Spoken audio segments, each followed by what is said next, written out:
South Korea has reported its second highest daily number of coronavirus cases since the pandemic began. Most of the cases are among younger people who've yet to be vaccinated. Officials say this looks like the beginning of a fourth wave. Our Kim Do-yeon has the details.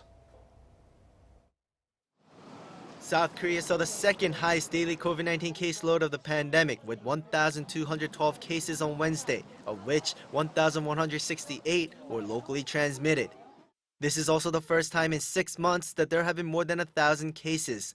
An uptick had been expected as early week numbers hovered above 700, in the same range as last week's midweek numbers, and Wednesday's tally usually shows an increase. The capital region accounts for 85% of nation's local transmissions. Cases are centered around people in their 20s and 30s.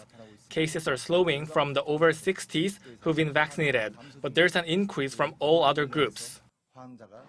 Cases linked to an English language academy cluster surpassed 300, and an elementary school in Incheon saw 40 cases in 2 days. One of the most alarming clusters came from a department store in Gangnam-gu district.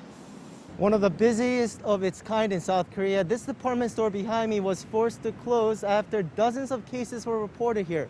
No QR codes were required upon entrance, and infections occurred on multiple floors. Everyone who's visited from June 26 to July 6 is pressed to take a PCR test. All of its 2,600 employees had to take a test as well. At a test center at Samsung Station, near the department store, lines of people went around the block.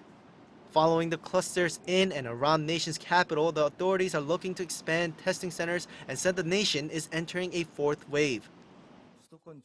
As cases are centered around the capital region, we can call this the beginning of a fourth wave. And now the authorities assume that there will be similar numbers of daily cases until the end of July or early August. Authorities, however, said that the medical infrastructure continues to stand strong as most people in the high-risk group have been vaccinated.